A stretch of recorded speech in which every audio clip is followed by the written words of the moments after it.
Hey everybody, Phantom Shadow here, and welcome back to more Root Film. Last time we were introduced to Riho and Manabe, and we're trying to find out what exactly happened to Mie's father, as he drowned in the lake.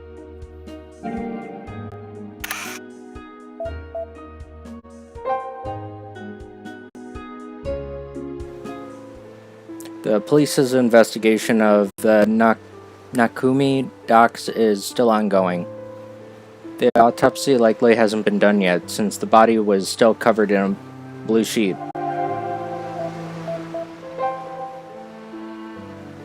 Apparently the car has been pulled out of the water and is now being towed by crane. There's seaweed coiled around the car's frame, which was apparently clung to the car underwater.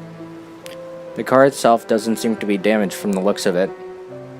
So it's not like something rammed the car and sent it plummeting into the water, so why?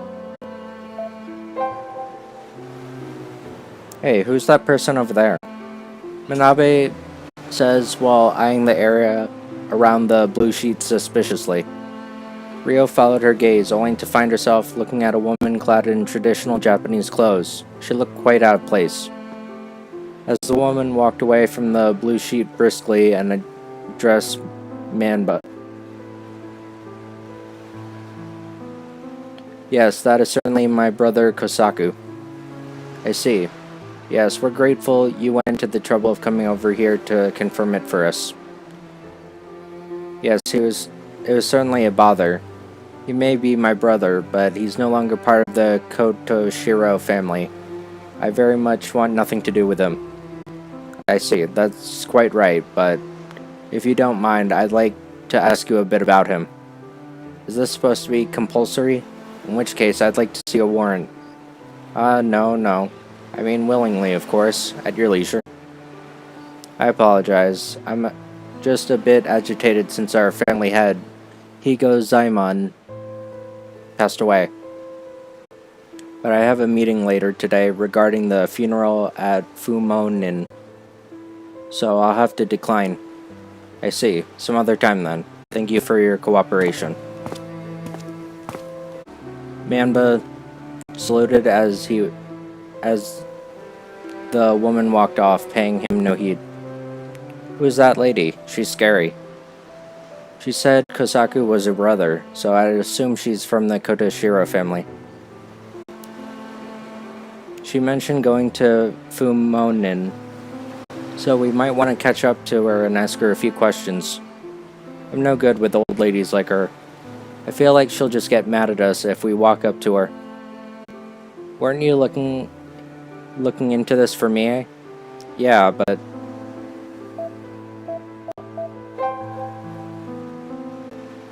Oh, you two again? Need something? When is the autopsy set to take place? There's a lot of red tape to take care of, so it'd take a week at the latest. Consider yourselves lucky it only takes that long, though. So you can't really know if he was drunk driving until you do that, huh? We're fairly confident that's what happened. It's hard to imagine otherwise, given how wildly he was driving. The driver recorder proves that. We're confident that there's no way that he was driving drunk. And what do you base your confidence on? His daughter Mie insists that Kosaku wasn't a person to do that, so I believe her. Also, we were there at the restaurant, we know what he ordered, and he did not take any alcohol before leaving. I see. If it's just to figure out he was drunk, we don't need an autopsy. We just need to check his blood alcohol level, and we can do that today. We already collected blood samples from the body and asked forensics to run the test. Really? Yeah, I just hope the result doesn't end up causing any more heartbreak to his daughter, or to you. I think that's all we can do here.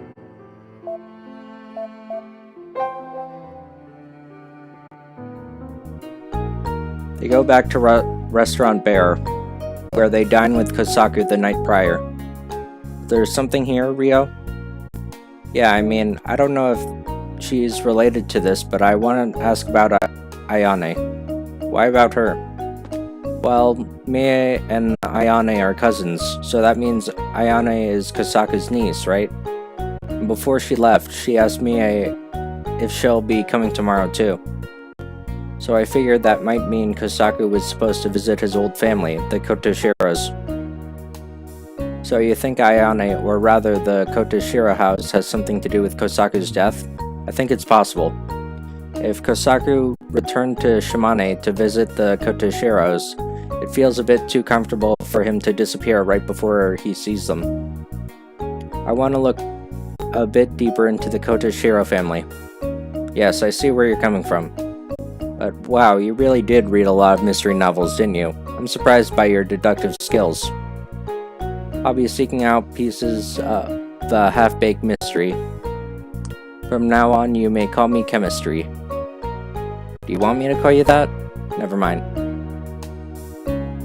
As the two banter, a waiter notices the pair's suspicious behavior and approaches them.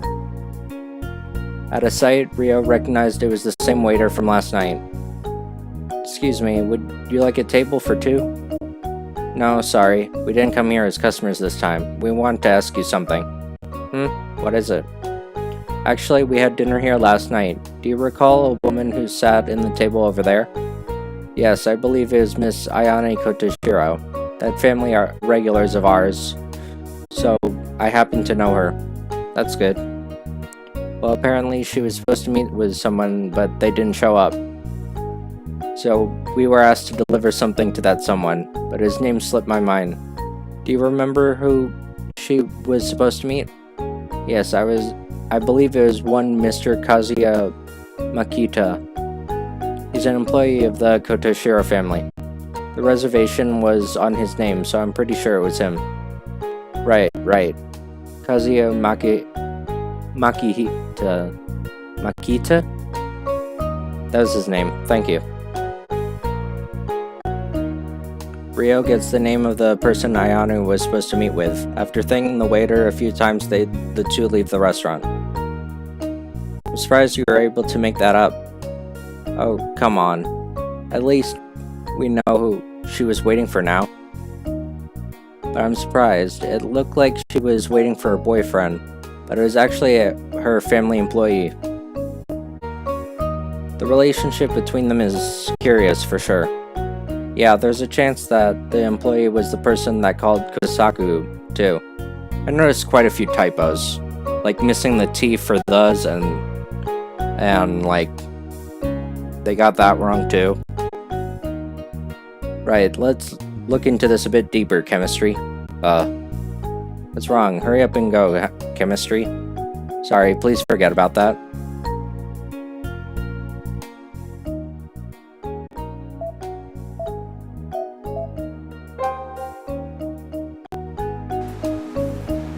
Ryo stands on the banks of Lake Shinji, gazing at the serene lake surface.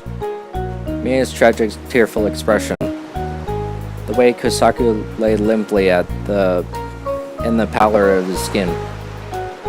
It flashed back and forth, intermittently in Ryo's mind.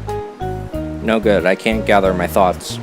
At times like these, she was better off acting rather than thinking. Ryo knew this from experience, and so she decided to stop thinking about it and instead decided to set off.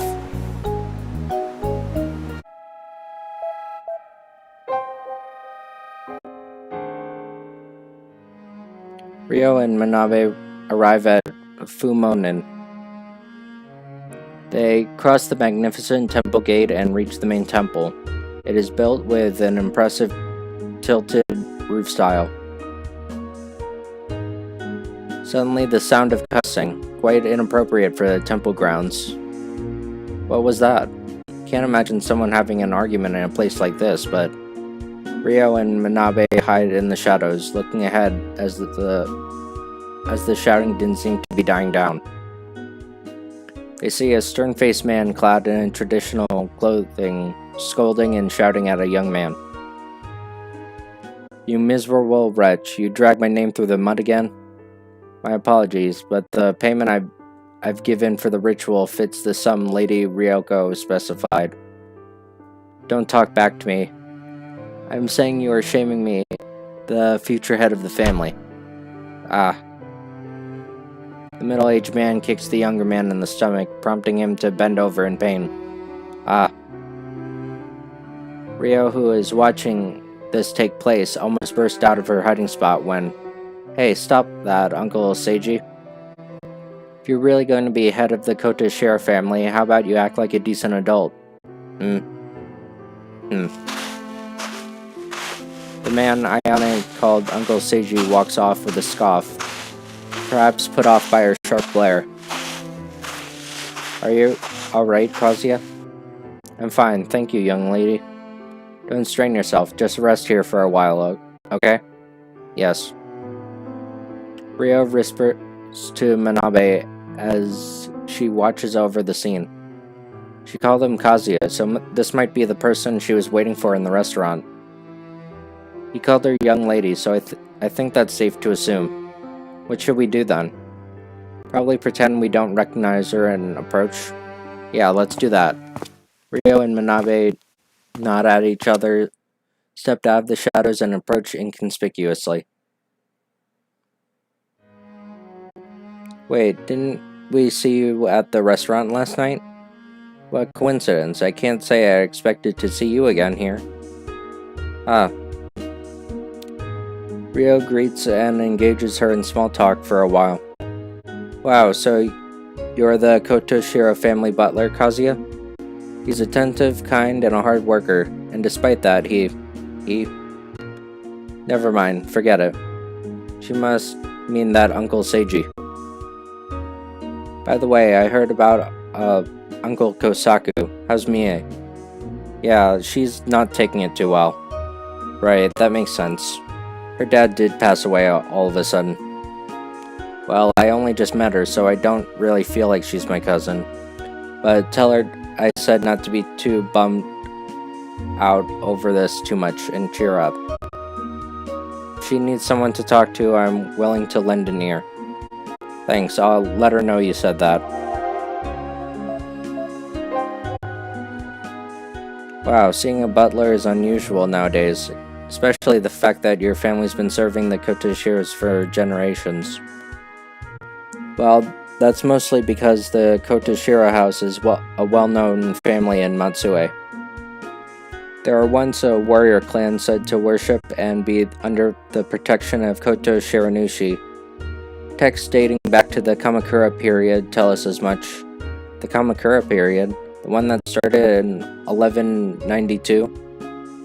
The Make Japan Great Again one? That's right. But really, it doesn't feel real. Uncle Kosaku should have come over to visit us today. So, Kosaku really did come back to Shimane to visit the Kotoshira family. Yeah, my grandpa, the old head of the family, passed away recently. They still have to discuss who is the next head of the family. Well, Uncle Kosaku was the elder son, but he married into another family, which means Uncle Seiji is automatically set to be the next heir. She has that too?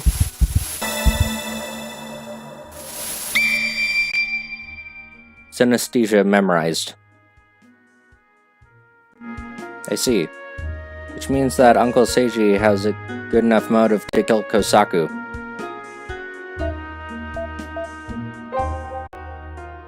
A warrior clan dating back to the Kamakura period. Koto Shiranushi must have really blessed them. His other name is Ibitsu. After all, it's the god that governs over successful commerce and fishing. God Ibitsu. Huh, I guess that makes sense. By the by, what are you two doing here? We came to talk to Ryoko. You know my mom? She was called to the scene to identify Kosaku's body, and we met her there. So that's what happened.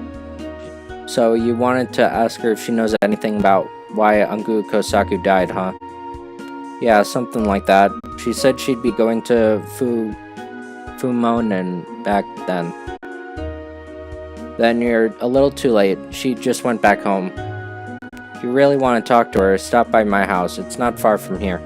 I think we will. Can you give us the address? Sure, it's... Ryo writes down the address. Now I can ask the Koto Shiro family some questions. I should speak to that Seiji guy later too. Anyway, it's about time we leave. Yeah, we should. Don't want to be late. They appear to have some kind of appointment. The two bid Ryo farewell and walk off together.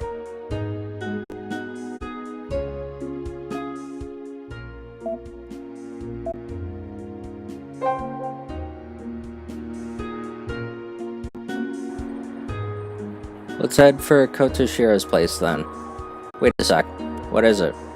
We can't exactly go there whenever we want, and going there is gonna take up a lot of our time, so I figured we should go there last. Figured maybe we should do this after checking everywhere else first. I see. I suppose that's definitely the most efficient course of action. Alright, we'll visit Koto Shiro's place last. Pretty sure I checked everywhere though.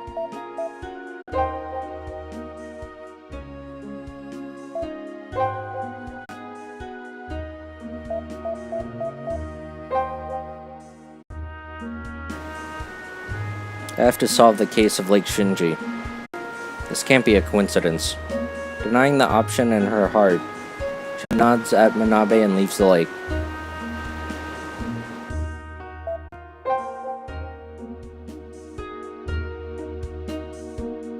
We probably shouldn't bother them so much while they're working. Ryo lets go of the doorknob and goes back the way she came.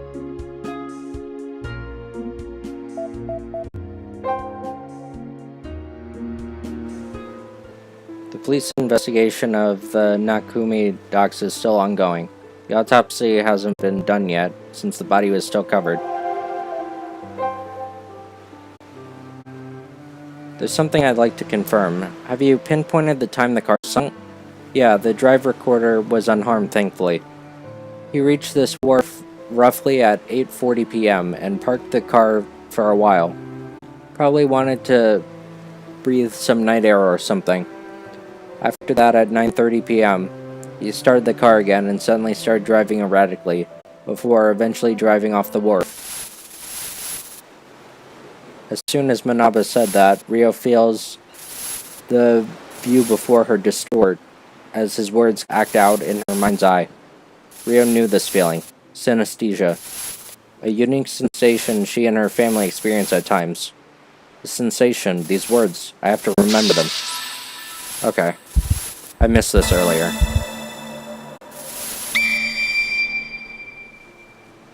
Memorized. So he arrived here at 8:40, which means he came here right after us. What do you mean by that? Were you with him shortly before the incident happened? Yes, actually. I see. So he drank while he was dining with you, came here because someone called him over. The car was likely parked between 8:40 and 9:30 because he was speaking to whomever called him. He drank while dining with us? Did he, though? Yeah, Kosaku ordered a drink, but I don't exactly remember which one. No matter. Thank you for this precious bit of information. The question of who called him is concerning, but if they spoke to him over the phone, we can check the call history. Yeah, the question who he met with feels important. Kosaku really did act strange back then. Alright. Hopefully that's everything.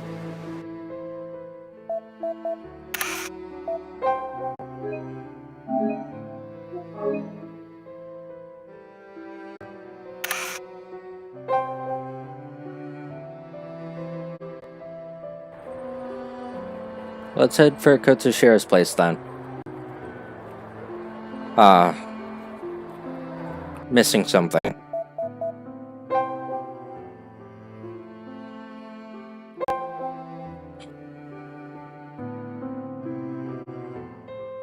Upon returning to the inn, Ryo claps her hands together. I know.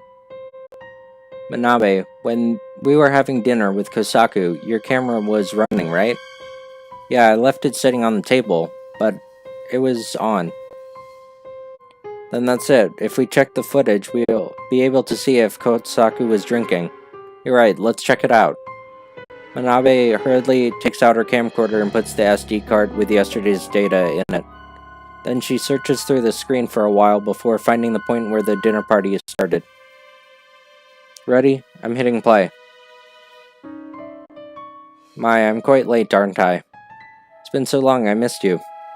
Now, not in front of your friends, dear. Okay. What will you have to drink? Well, I'll be driving back, so I think I'll have a non-alcoholic pear banquet.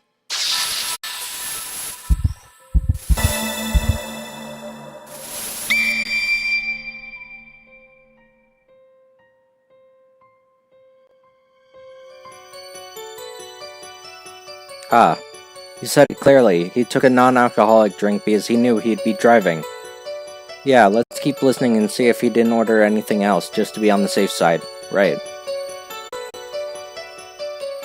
We kept looking until Kosaku left, but he only had more of the same drink. He didn't drink any alcohol. Right, Mia's dad wasn't the kind of person to drive drunk after all. Okay, I'm all fired up. Why did Kosaku go through that accident? I'll definitely get to the bottom of this.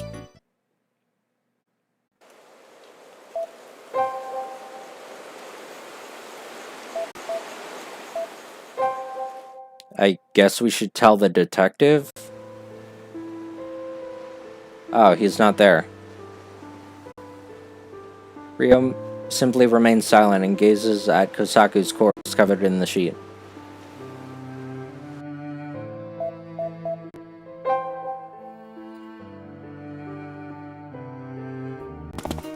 Alright. What the hell? They really are a distinguished family. They arrive at the address Ayane gave them to find the Kotoshiro family estate. Or at least what seemed to be their estate. A white wall stretches across the entire length of the road, and walk through they might, the gate doesn't seem to come into view. There's what looked like a side entrance back there, but we can't go in there. Of course we couldn't. We can't enter someone else's premises from the side.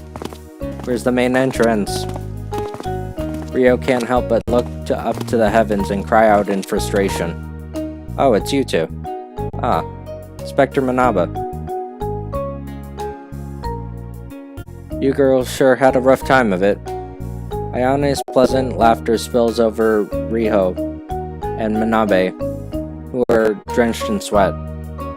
10 minutes later, Ryo and Manabe find themselves at the main gate, after which they're greeted and ushered in by Ayane. We would have walked right past here if it wasn't for the inspector. I had business here too, so it worked out as well. Apparently, if you'd have gone the other way just a bit from where you first arrived, you'd be at the front gate. You went all the way around though. I'm the type that always picks the wrong answer. By the way, why'd you come here for a house call, Inspector? Didn't you say this morning that your stance in this case is an accident? About that, the results of Mr. Kosaku's blood test came from forensics. They found no traces of alcohol. Memorized.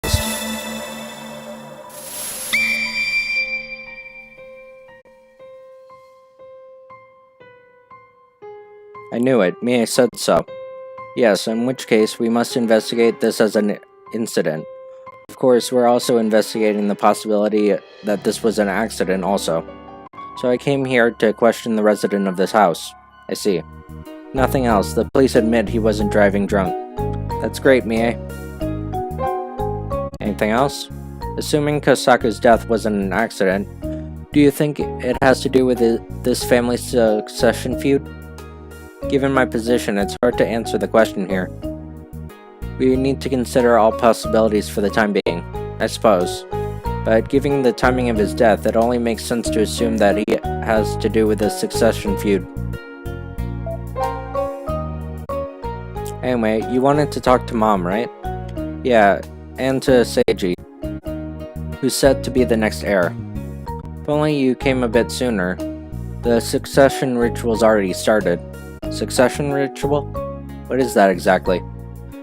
The person who's to be the next head shuts themselves off in a room and prays to Koto Shiranushi, like giving their regards. Can you hear it, the chanting? True enough, Ryo can hear the chanting echoing in the depths of the estate. Ryo assumed it was a sutra, since the former head of the family passed away, but it seemed that was not the case. Now that you mention it, yes, I've been hearing that ever since we came in. I think it's called the Bisu chant, a ritual that's been going for generations when the family head changes. Don't think too hard about it.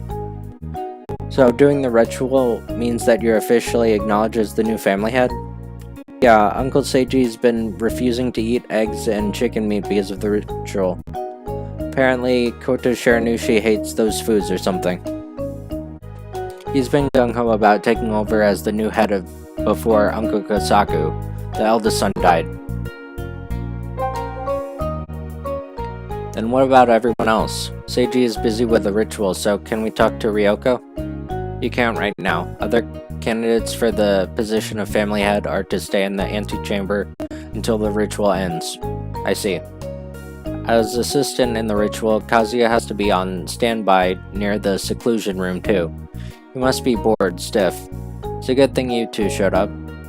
Anyway, the ritual should be over with in less than an hour from now, so sit tight until then. Yeah, I guess we might as well wait for it to end. I'm a bit pressed for time, so may I at least question Mr. Kazuya? Yes, he's only on standby, so you can speak to him. Go ahead. Good, I'll be over there. Manaba waves at Ryo and leaves the parlor. Sure is hot today. Ayane complains while flapping her blouse top to fan herself. You want ice cream? I got some in the back. You don't need to fuss over us. Come on, I didn't mean it like that. I just want to eat some. But I can't eat alone, can I? Well, if that's the case, maybe we should. What do you say, Manabe? Yeah, I'll have some too. Now we're talking. Give me a sec, I'll bring it over. Popsicles are the best. I didn't expect you to eat something so common. Well, it's all about taste, you know? Plus, this season is all about popsicles. The three of them relax and eat ice cream. Ryo's been stressed and mentally strained since this morning, so she finally gets a chance to relax. However... Grah! Huh? A hoarse scream echoes through the estate. Came from over there. That scream just now, was it Seiji's voice? Ryo and the others hurry down from the long corridor. Halfway through the corridor, they find Manaba knocking on a large wooden door. Kazuya is standing behind him. That was apparently the ritual room where Seiji had shut himself in. Mr. Seiji, what happened? Why won't this door open? During the ritual, the door is locked from the inside. Mr. Seiji, answer me. In that case... Manaba tackles the wooden door a few times. After several rammings, the wooden door comes off its frame, and they stumble into the room, where they find... This is... Seiji is lying on the floor face down with an arrow in his back. Below the wooden door, Manaba rammed open, is a crossbow that presumably shot the arrow. No good, he's dead. Manaba places a hand on the nape of Seiji's neck and informs them with a severe expression. Looking down at him, Ryo whispers to Manabe, "Record this." Huh? Hurry. Yes. Manabe hurriedly takes out her camcorder and records the state of the room. Reflected in the viewfinder was Seiji's motionless form. Manabe could already tell that that he had completely passed on.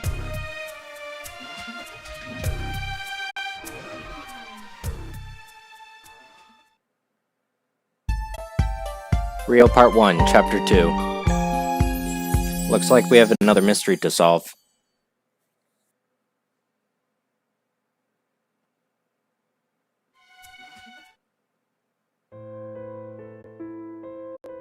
It's the first time I've ever had so much happen in one day. I'd imagine. Most people in Japan don't experience something like this in their entire lives. The two converse rather monotonously, owing to fatigue. After the whole incident took place, Manabe told them the place was off limits, and Ryo and Manabe returned to the inn. I guess this is a serial murder case. Nothing else, Seiji's death was definitely murder. The fact Kosaku didn't have any alcohol in his blood makes his death more suspect. But in Seiji's case, the secluded room was locked and is a closed room murder. I jotted down a diagram of where everyone was when Seiji screamed. Look at it like this. The exit leading out to the corridor from the seclusion room is clearly visible from the opposite room, and Kazuya, who is standing on standby, was to help with the ritual going on there, along with the inspector. True.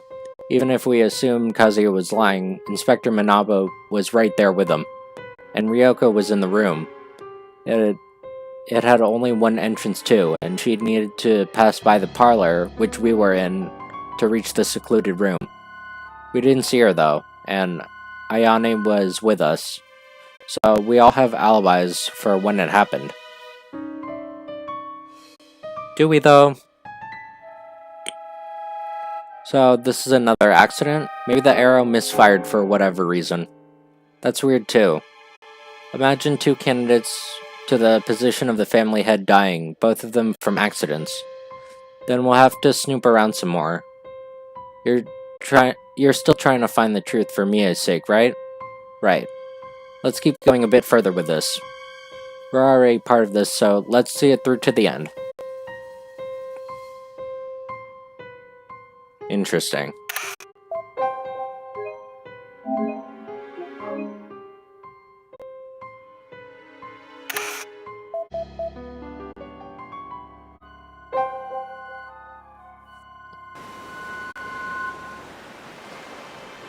Can't believe I had a fun photo shoot just here yesterday.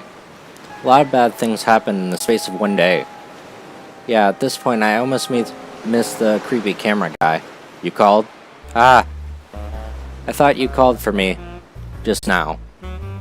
Do you still feel like going out for lunch? I didn't call for you. Go away. Come on, give me a break. The cameraman obediently goes off, mumbling to himself. That was a shock. I didn't think he'd still be here. What was he doing here anyway?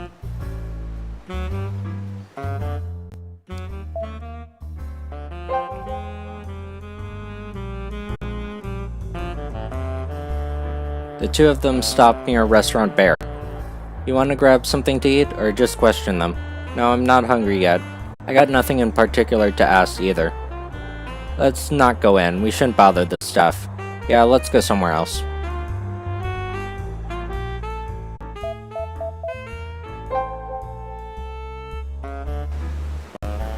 Ah. Ryo comes to the wharf. Upon seeing Mie there, her breath catches in her throat. She places the bouquet she bought somewhere nearby. There's no sign of the police anymore, and the wharf is quiet and serene. Ryo approaches Mie, who stands still and quiet, and speaks to her.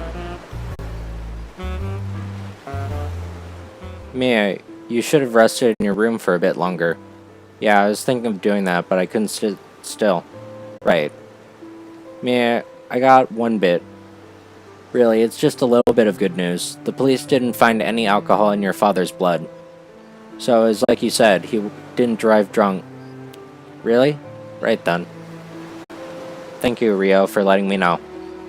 Yeah, but now we don't know why he was driving erratically. Did your dad maybe catch some kind of chronic disease? Maybe a seizure? Mie simply kept shaking her head in denial. The closest thing he had to a chronic disease was high blood pressure, and took his medicine for that. I don't think that would cause a seizure. Right, understood.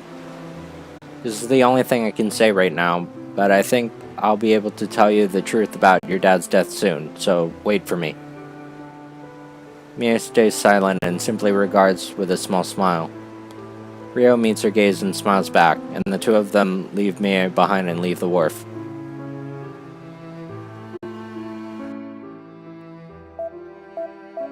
Alright, I think I'll save and we'll continue this next time.